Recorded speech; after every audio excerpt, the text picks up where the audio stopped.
Hare Krishna, Hare Krishna,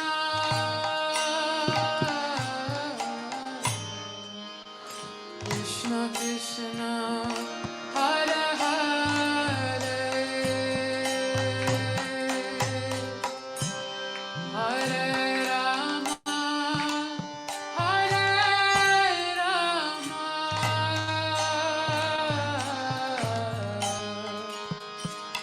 Rama Rama, Hare Hare.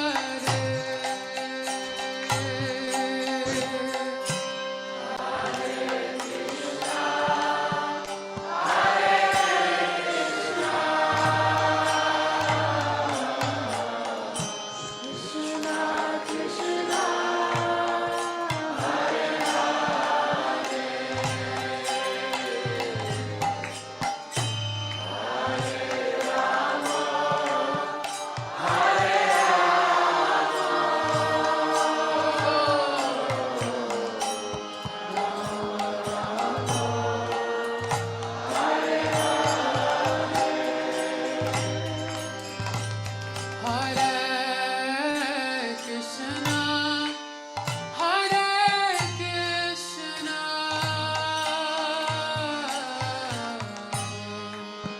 Krishna Krishna, Hare Hare,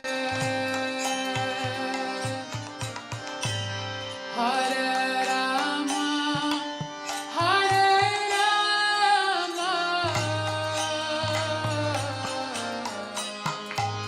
Rama Rama, Hare Hare.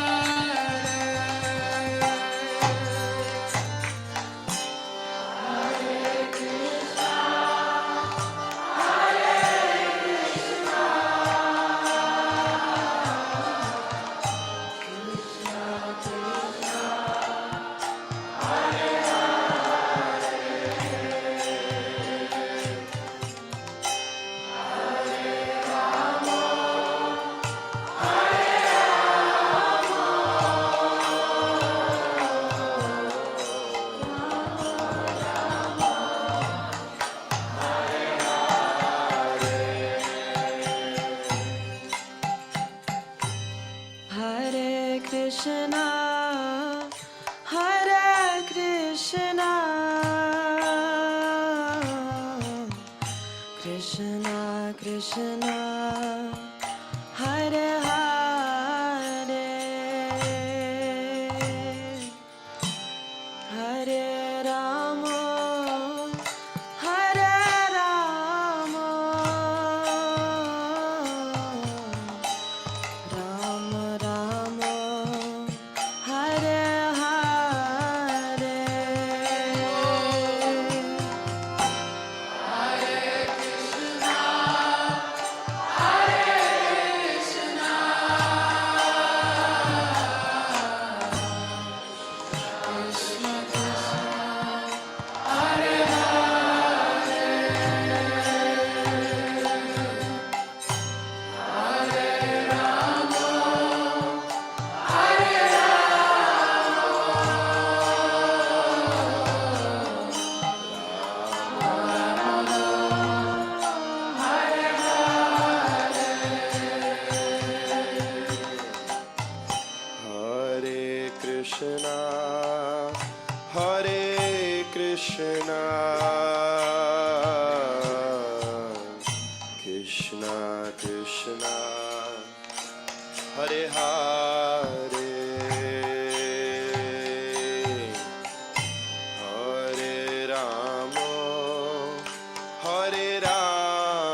Hare Rama,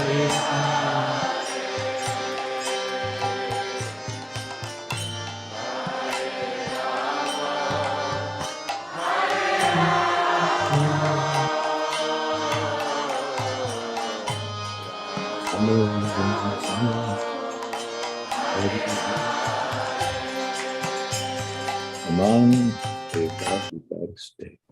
Hare Krishna devotees, please accept my humble obeisances. All glories to Srila Prabhupada. Welcome devotees to our evening Bhagavad Gita circle class, a reading program, and this will be given by Balabhadra Bhattacharya Prabhu from ISKCON Atlanta, and he'll be continuing chapter 2, verse 47, and the chapter is entitled The Gita Summarized. Hare Krishna Prabhu. Please accept my humble obeisances. All glories to Srila Prabhupada. My obeisance, glories to Prabhupada. Hari Bol. And it's all yours, Prabhu. Thank you. Namo Vishnu Padaya Krishna Prasthaya Bhutale Srimati Bhakti Vedanta Swami Iti Namane Namaste Saraswati Deve Gauravana Pacharane Nirvishesha Shunyavadi Paschatya Destarne Jai Shri Krishna Chaitanya Prabhu Nityananda Shudvedi Gadadhar Shivasati Go Bhakta Vrinda Hare Krishna Krishna Krishna Hare Hare Hare Ram Ram Ram Hare Hare. Starting with text 47, chapter 2. Karamanye Vadikaraste Ma Phaleshu Kadachana Ma Karma Phalaheturbur Ma Te Sango Swakarmani. You have a right to perform your prescribed duty, but you are not entitled to the fruits of action. Never consider yourself the cause of the results of your activities, and never be attached to not doing your duty. Purport. There are three considerations here: prescribed duties, capricious work, and inaction. Prescribed duties are activities enjoined in terms of one's acquired modes of material nature. Capricious work means actions without the sanction of authority, and inaction means not performing one's prescribed duties. The Lord advised that Arjuna not be inactive, but that he perform his prescribed duty without being attached to the result. One who is attached to the result of his work is also the cause of the action. Thus, he is the enjoyer or sufferer of the result of such actions. As far as prescribed duties are concerned, they can be fitted into three subdivisions, namely routine work, emergency work, and desired activities. Routine work performed as an obligation in terms of the scriptural injunctions without desire for results is action in the mode of goodness. Work with results becomes the cause of bondage. Therefore, such work is not auspicious. Everyone has his proprietary right in regard to prescribed duties, but should act without attachment to the result.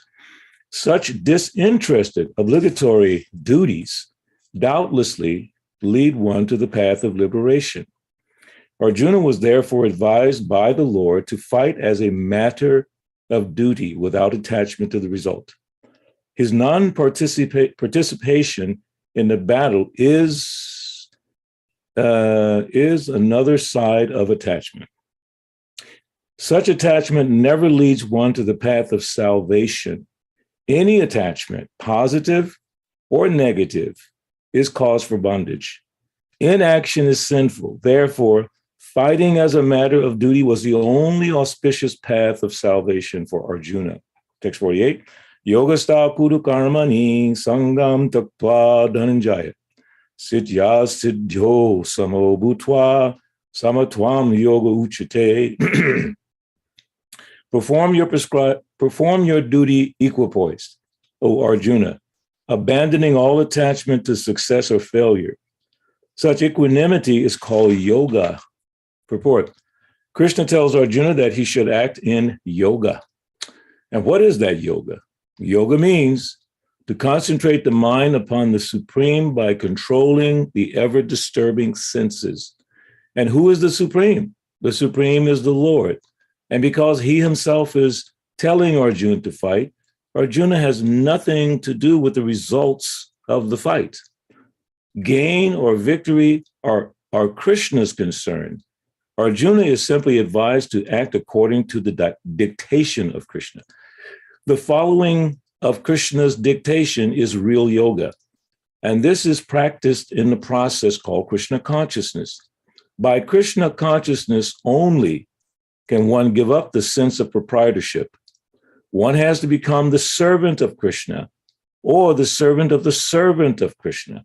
That is the right way to discharge duty in Krishna consciousness, which alone can help one to act in yoga.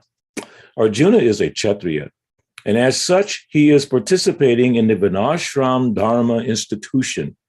It is said in the Vishnu Purana that in the Varnashrama Dharma, the whole aim is to satisfy Vishnu. No one should satisfy himself, as is the rule in the material world, but one should satisfy Krishna. So unless one satisfies Krishna, one cannot correctly observe the principles of Varnashram Dharma. Indirectly, Arjuna was advised to act as Krishna told him. Text 49. Durena yavaram karma buddhi yoga dhananjaya buddhao sharanam anvicha kripana phala hetava. O Dhananjaya, keep all abominable activities far distant by devotional service, and in that consciousness surrender unto the Lord. Those who want to enjoy the fruits of their work are misers. Purport. One who has actually come to understand one's constitutional position as an eternal servitor of the Lord gives up all engagements save working in Krishna consciousness. As already explained, Buddhi Yoga means transcendental loving service to the Lord. Such devotional service is the right course of action for the living entity. Only misers desire to enjoy the fruit of their own work, just to be further entangled in material bondage. Except for work in Krishna consciousness, all activities are abominable because they continually bind the worker to the cycle of birth and death. One should therefore never desire to be the cause of work. Everything should be done in Krishna consciousness for the satisfaction of Krishna. Misers do not know how to utilize the assets of riches which they acquire by good fortune or by hard labor. One should spend all energies working in Krishna consciousness, and that will make one's life successful. Like misers, unfortunate persons do not employ their human energy in the service of the Lord. Text 50. Buddhi yukto jahatiha ube sukrita duskrite tasmad yogaya yujaswa yoga karma su kaushalam. A man engaged in devotional service rids himself of both good and bad reactions, even in this life. Therefore, strive for yoga, which is the art of all work. Purport. Since time immemorial, each living entity has accumulated the various reactions of his good and bad work. As such, he is continuously ignorant of his real constitutional position. One's ignorance can be removed by the instruction of the Bhagavad Gita, which teaches one to surrender unto Lord Shri Krishna in all respects and become liberated from the chained victimization of action and reaction, birth after birth. Arjuna is therefore advised to act in Krishna consciousness, the purifying process of resultant action. Text 51. Karma jambudi yukta hi phalam taktva manishina janma bandha vinir mukta padam gachant yanhanmayam. By thus engaging in devotional service to the Lord, great sages or devotees free themselves from the results of work in the material world. In this way, they become free from the cycle of birth and death and attain the state beyond all miseries by going back to Godhead. Purport. The liberated living entities belong to that place where there are no material miseries. The Bhagavatam 10:14-58 says, Samashita ye para pallava plavam mahatparam punya yashomarare bhavam budir vatsa padam param padam padam padam yat vipadam natesham. For one who has accepted the boat of the lotus feet of the Lord, who is the shelter of the cosmic manifestation and is famous as Mukunda, or the giver of mukti. The ocean of the material world is like the water contained in a calf's hoofprint. Param Padam, or the place where there are no material miseries, or Vaikunta, is his goal, not the place where there is danger in every step of life. Owing to ignorance, one does not know that this material world is a miserable place where there are dangers at every step. Out of ignorance only, less intelligent persons try to adjust to the situation by fruitive activities, thinking that the resultant actions will make them happy. They do not know that no kind of material body anywhere within the universe can give life without miseries. The miseries of life, namely birth, death, old age, and diseases, are present everywhere within the material world. But one who understands his real constitutional position as the eternal servitor of the Lord, and thus knows the position of the personality of Godhead, engages himself in the transcendental loving service of the Lord. Consequently, he becomes qualified to enter into the Vaikunta planets, where there is neither material, miserable life, nor the influence of time and death. To know one's constitutional position means to know also the sublime position of the Lord. One who wrongly thinks that the living entity's position and the Lord's position are on the same level is to be understood to be in darkness and therefore unable to engage himself in the devotional service of the Lord. He becomes a Lord himself and thus paves the way for the repetition of birth and death. But one who, understanding that his position is to serve, transfers himself to the service of the Lord, at once becomes eligible for Vaikuntha Loka. Service for the cause of the Lord is called karma yoga or buddhi yoga, or in plain words, devotional service to the Lord. Text 52. Yadate moha kalilam buddhir vyati tarishyati tada gantasi nirvedam shrotav yasya shutasya cha. When your intelligence has passed out of the dense forest of delusion, you shall become indifferent to all that has been heard and all that is to be heard. Purport.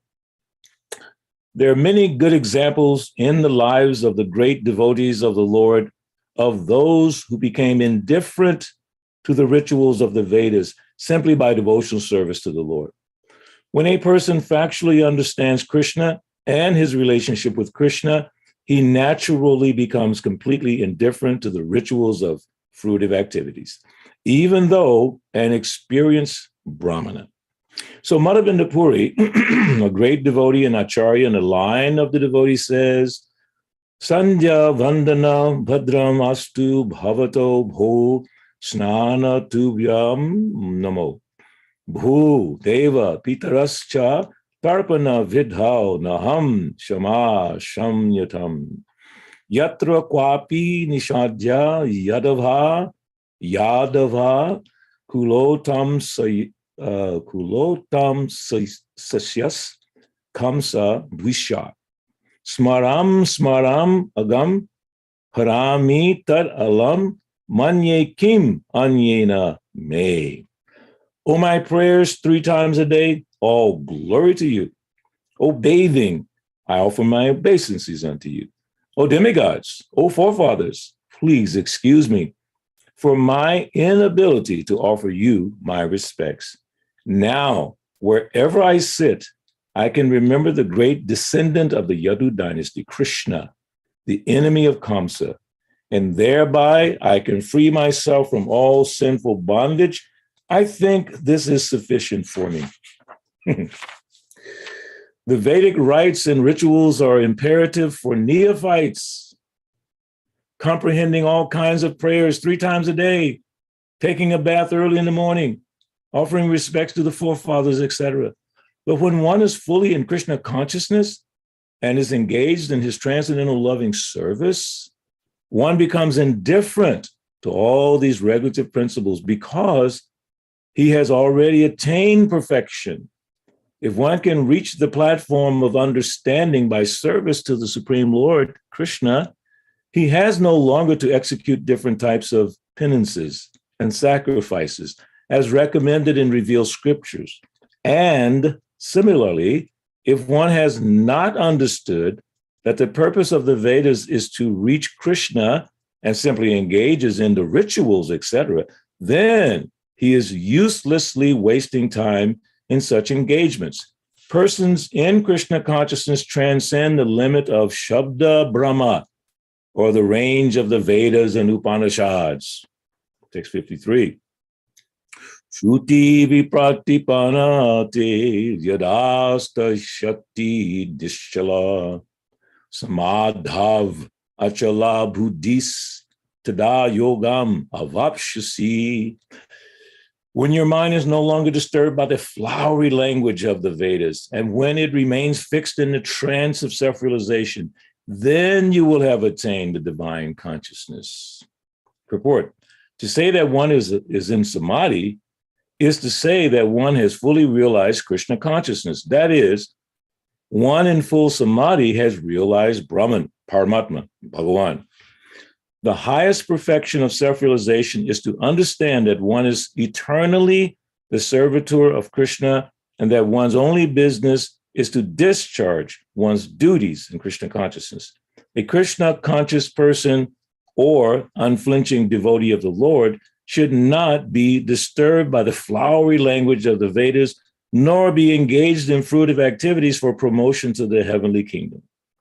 In Krishna consciousness, one comes directly into communion with Krishna, and thus all directions from Krishna may be understood in that transcendental state. One is sure to achieve results by such activities and attain conclusive knowledge. One has only to carry out the orders of Krishna or his representative, the spiritual master. Text number 54. Arjuna Vacha stita pragyasya khabasya samadhi stasya keshava stita dhi kim prabhasheta kim asita vrajeta kim. Arjuna said, "O Krishna, what are the symptoms of one whose consciousness is thus merged in transcendence? How does he speak? And what is his language? How does he sit? And how does he walk?" Purport. As there are symptoms of each and every man in terms of his particular situation, similarly, one who is Krishna conscious has his particular nature, talking, walking, thinking, feeling, etc. As a rich man has his symptoms by which he is known as a rich man, as a diseased man has his symptoms by which he is known as diseased, or as a learned man has his symptoms. So a man in transcendental consciousness of Krishna has specific symptoms in various dealings. One can know his specific symptoms from the Bhagavad Gita. Most important is how the man in Krishna consciousness speaks. For speech is the most important quality of any man. It is said that a fool is undiscovered as long as he does not speak. And certainly a well-dressed fool cannot be identified unless he speaks. But as soon as he speaks, he reveals himself at once. The immediate symptom of a Krishna conscious man is that he speaks only of Krishna and matters relating to him. Other symptoms then automatically follow as stated below. So we will stop there. Anasuya, we'll pass it back to you. Thank you so much, Prabhu. I was really enjoying this verse. Mhm. You were reading it, really, because I know, I think you and Vishakada Prabhu has mentioned this verse several times in other classes, and I was remembering that. Thank you so much for reading. Would like to ask devotees if you have any questions, any comments, clarification, please do either unmute yourself or you can just jump right in. Prabhu, I have a question, and I don't know if I'm sure it's because I don't understand it, but going back to verse 248, Okay. when, isn't it 248? Oh, no, 247. That's right. When, in the second paragraph, when Srila Prabhupada says, as far as prescribed duties are concerned, they can be fitted into 3 subdivisions, namely routine work, emergency work, and desired activities. Prabhu, can you explain how is desired activities a prescribed duty? Well, we're thinking, well, here, because a comparison happens in the next couple of verses between this work within the material sphere. Okay, we have to see it separately. There's work within the material sphere, and then work for Krishna, which is totally different. Okay, so here, as is describing, as far as prescribed duties are concerned, because in another place, there are prescribed duties for devotees and prescribed duties for materialistic people. So we have to see it in that context. So as far as prescribed duties are concerned, they can be fitted into 3 subdivisions, namely routine work. So that routine work is whatever work we do in our life, whatever our job might be, our qualities might be. So it's just standard activities. Emergency work, that happens quite often, right? Where you have to do something because, a particular situation happened. You wouldn't normally do that. It wouldn't be routine, but you have to go outside your routine to handle an emergency. Like if your child becomes sick, you have to do that. It's like an emergency. So we have the routine work, and then we have emergency work, and then desired activities. So your question is, well, how is that prescribed duties, desired activities? So you have to separate that from devotional prescribed activities, like we have sadhana bhakti, that's more or less prescribed activities. The Vedas, the acharyas, more or less separate from the Vedas, because Rupa Goswami, all the great acharyas, have given us the process. And we find out here in the Bhagavad Gita, Trigunya Vishaya Veda Nashtragunya Bhavarjana. The Vedas mainly deal with the modes of material nature, rise above them. And even in one of these verses here is talking about that, the superiority of devotional service. So when you're in the process of devotional service, as, who was it, Jamuna? Who did he quote? Not Jamunacharya, but who did he quote here? Srimadhavendra Puri. All my daily activities, all the this and that, I offer you my respects, but I don't have time for you anymore. I'm thinking of the Supreme Lord. That is the most important thing for me. So that is our prescribed duty, but we cannot neglect the fact that normal people, materialistic people, because we are normal people. The Hare Krishnas are the normal people. So the materialistic person has his duties to perform. And as long as they're in the material sphere, they must do their duties. Once you transcend that, come to the stage of devotional service, especially pure devotional service, those duties are not applicable to us. Like, for instance, devotees are all devotees, especially devotees from India, very attached to things like the Shraddha ceremony. When someone passes away, a certain amount of days. I remember when I was temple president in Atlanta, someone would say, Prabhu, can you do the Shraddha ceremony? And I said, well, which village are you from? Or which part are you from? Because in one part in Bengal, it goes this many days. In another part, it goes that many days. And people kind of think, don't you know? I said, I don't know. Depends on where you're from. So we are not so attached to those things. You understand? We're not attached to those quote unquote prescribed duties, but we are attached to the process of devotional service in all of its different facets. Because you know what? Susukam kartam avayam. That is our happiness. The regulative principles of freedom, the Bhagavad Gita says. That really strikes me. Regulative principles of freedom? Yes. You want to be free? You want to be happy? Follow the regulative principles. Because just after the regulative principles, after sadhana bhakti, what's the next stage? Who knows? What's the next stage after sadhana bhakti? Someone say. Vishaka, come on. What do you say? I see you smiling there. What's the stage after sadhana bhakti? Otherwise, your mommy has to help you out. Who can say? Quickly. You're on mute, Anasuya. Raganuga Bhakti. There you go. And what is that Raganuga Bhakti? It's no longer I have to get up in the morning. I have to chant my rounds. Oh, I got to chant my rounds. I got to finish my rounds. Oh, okay, I finished. It's like, I remember, when I was a Brahmacharya, we used to talk about this a lot, this whole Raganuga platform. And that symptom of, the way we understood it in a simple way, when you wake up in the morning, you can't wait to chant your rounds. Prabhu, now you're coming to Raganuga. You can't wait to read the Bhagavatam. You can't wait to go to class. You can't wait to go on Sankirtan. You can't wait to go in the kitchen. You can't wait to clean the toilet in the temple when you come to that stage. Because Prabhupada did all of that. He did all of it.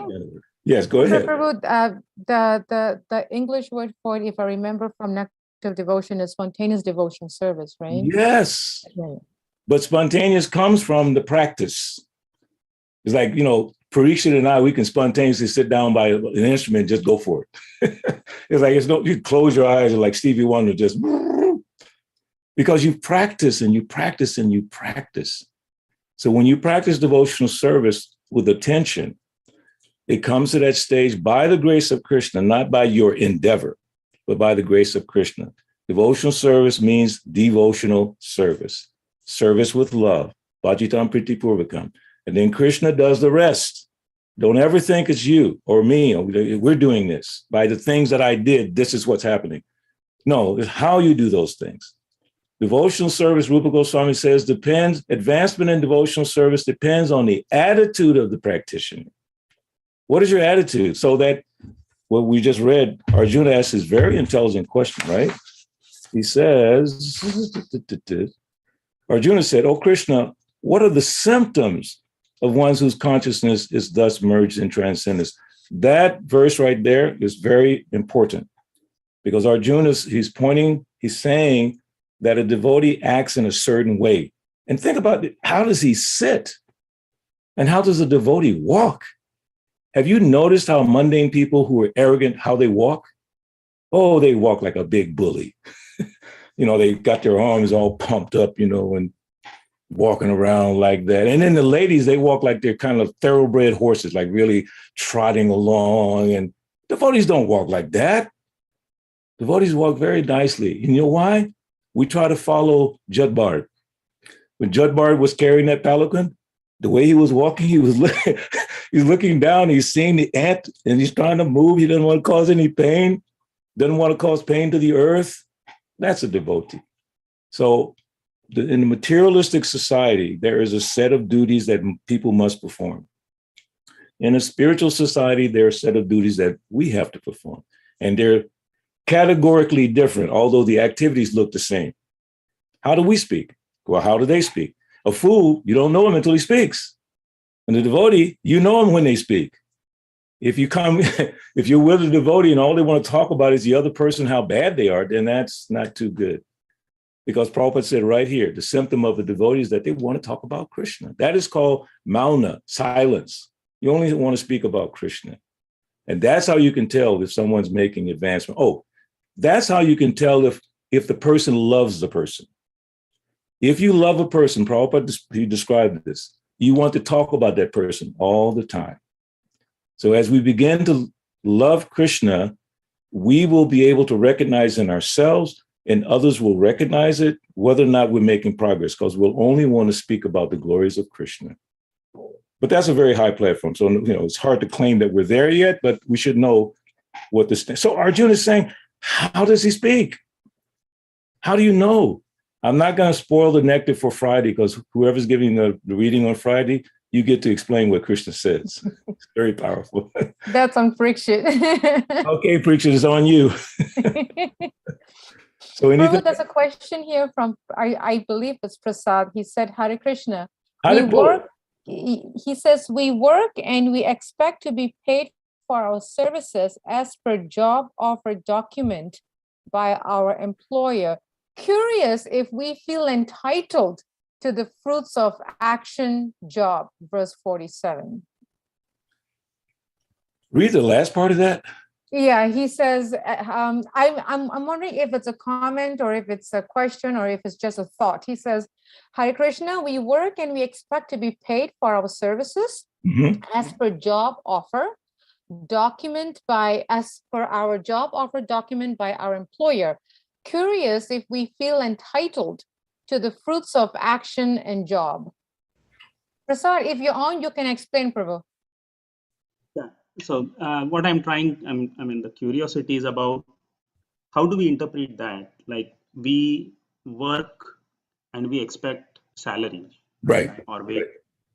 So is that also under the perspective of entitlement Now, of when the you, fruits? yeah, so when you work, what you're saying is you expect to get paid because you're not going to work and not get paid. Prabhupada describes that as well. But the point that's being made is that the results of that work, we don't have the right to that result, but that should be taken with a caveat. In other words, you have to pay your bills, you have to take care of your family, you have to take care of yourself, you have to do all those things, take care of your friends, whatever. But you have to think in your heart that I'm doing this as a service to Krishna. And as much of the results of your work as you possibly can squeeze out, should use it in the service of the Lord. The Acharyas have taught us that we should give some of our results for the work of the Brahmanas, the devotees who are doing the service to the Lord, for the temple, things like that. And then, like I said, keeping aside that you have to take care of your family responsibilities. The work is given to you by Krishna. The result belongs to Krishna. You remember Prabhupada said, a man has a business. He says the business is for Krishna. Then the results of that business should be used for Krishna. Okay? But there's a nice story, real quick. One man, he said, Lord, is in India. He said, if you give me this much money, I will give you 50%. So guess what happened? He only got 50% of what he had projected. So he said, Lord, I guess you took your 50%. You understand? He wanted this much. He only got half that much. He had promised the Lord half. He said, Lord, you already took your half. I'll keep this half. And another nice story, Prabhupada describes that people go to Vrindavan and they take all their money and give to their family. And then they come to Vrindavan penniless. And then Prabhupada said, Krishna will ask, where did you keep the money? You came here penniless. Where did you kept the money? It was mine. So that we have to always think our work as devotees is for the service of Krishna. As much of the result as we get, so that we don't become entangled. Karmatmaka yena sarita bandha. Sarita bandha means getting caught up in this bondage of material life. So the more we try to enjoy the results of our work, the more we're getting caught up in the cycle. That's also mentioned in the purports here. So to protect us from getting caught in that cycle as much as we can, you know, it's not like you got to go, you get your check, you take 50% give to the temple. Not like that exactly, okay? But as much as you can use, now you don't even have to give it to the temple. If you know, you can buy books, distribute books, many things you can do, but you try to use the results of your work for the pleasure of Krishna. So how do I know that Krishna is pleased? I don't see him directly. What do I do? Well, you work with your authorities. Like in Harrisburg, you have Anasuya, Parikshit Prabhu. You can discuss with them. How can I engage? When I was a young guy, before I joined the temple, I used to work at this place 2 blocks from the temple. So sometimes I would get extra money. You know what I would do? I would run over to the temple and buy something, buy some books or just give it to the temple. I was just so excited to do that. So keep that excitement. Your work, you should definitely get paid. Get paid what you're qualified to receive, and get paid more if you can. Money is the honey, Prabhupada said. We're not afraid of money. We know how to spend it. So yes, strive hard to get that money, but do it for Krishna's pleasure. Don't do it just to build a big palatial thing for yourself and do, that whole thing about security. Yes, to some degree, but think, how can I use the results of this work from my personal skills and abilities? I deserve to get that amount of money. Now, how can I use it in Krishna's service? I hope that makes sense. I know it's somewhat of a complicated question, because I have my own background experience of dealing with that. I'm speaking from that excitement of taking whatever extra I had and using it in Krishna's service. It really helped me to make progress in spiritual life. So thank you for that question. Haribo. Any other questions? I know we passed the half-hour mark, but just want to make sure that we don't miss anyone else's points or question that you have. If there isn't, Thank you so much. Wait. Yes, go ahead, Prakshit. My husband. Hare Krishna. I didn't go, Prabhu. And so this work, the desired activities, when a person comes to the point where by the Lord's mercy, they're now doing things out of their hearts, serving out of their hearts, Raganuga, or at least have a taste of Raganuga, but now they are wanting to serve Krishna. Would you put that on the category of desired activities then? Well, like I said, there's two. There's the materialistic desired activities, and then there's the spiritual. We should desire to do all these things for Krishna. We should just be so excited. We should feel blessed. I think the other day, it might have been yesterday's class, right? Oh, yeah, it was Dr. Brett. And I forgot, I didn't go as deep into it as it was indicating. He was talking about how to feel thankful. I think he was talking about how to feel thankful, to keep that feeling of being thankful every day. So that's very, very important. So Krishna's given us whatever he's given us. Okay. And we're striving to come to that next level of devotional service. We are desiring for serving Krishna. Prabhupada said the gopis had no desire. That's why they're so exalted. And we were reading about the gopis, right? They are so exalted. And that's why Bhishma Deva, at the last moments of his life, it described yesterday that he was thinking of the gopis, not just Krishna. He was thinking of the gopis and how exalted they were, how much they gave up for Krishna. So that's the point. You know, we should have that desire to serve Krishna as much as we possibly can to serve Krishna. So that being able to desire Krishna conscious desires, mundane desires. We have to gradually give up mundane desires. Vasudeva Bhagavati Bhakti Yoga Prayojataha Janayaja Suvairagyam Gyanam Chayadadhai, to come by engaging in the Lord's service, Vasudeva service, one gets automatically detachment and knowledge by that process. So we focus, I always tell the devotees, don't focus on your attachments, focus on devotional service, and your attachments will gradually go away, guaranteed. So the desires that we have, just like, do we desire to have nice prasadam? If we're honest, we have to say yes. But ultimately, when we come to that stage of pure devotional service, we don't care for anything, just serving Krishna. But of course, taking prasad is also serving Krishna. But the desire to have something that we can enjoy separately from Krishna, that gradually disappears. When we just engage Bhajitam Priti Purvakam, everything else comes from that. Bhajitam Priti Purvakam. But to your point, Parikshit, we can't live without desire. There's no way. So we just have to spiritualize our desires. When I was a young guy, I was previously a grihasta, then I was a brahmachari. Yeah, I used to always think, I want to wear that saffron color, man, that looks really good. It wasn't about brahmachari. It was like, I like that color. It looks better than white. I want to wear that saffron color. Little did I know what brahmachari life really meant. It was a shocker. So that desire was to be a brahmachari, but it was not to be a brahmachari in pure love of Krishna. It was to be a brahmachari for social status, or to become a sannyasi for social status, or to be a temple president, or to be a this, even to the point of being a guru. We have to be so careful, because many times in our movement, devotees strive to get to those positions. Striving for a position in this movement is one of the most dangerous things that you can do. I know from my own personal experience. By Krishna's grace, if we get some service like that, fine. But striving for power, that word power, take it out of your vocabulary. No, the power is Krishna. I'm sorry to go on so long, but you sort of triggered something in my mind. So thank you very much, Parikshit. I'll stop. Thank you so much, Prabhu, for such a wonderful reading and such a wonderful explanation, and really answering all our questions. Want to thank the devotees for joining us. Just a quick reminder, tomorrow morning is Chandramali Swami's class at 7 o'clock from Slovenia. So please do not forget to log on at 7 a.m. Until then, have a wonderful evening. Vanshakapli Biascha, Kripasinda Bevacha, Patitanam Pavanebhyo, Vaishnavebhyo, Namo Namaha. Srila Prabhupada ki jai. Please pray for the devotees in Ukraine, okay? Ukraine, yes. Thank you so much, Prabhu. And thank you to all the devotees. Keep on praying and chanting for them.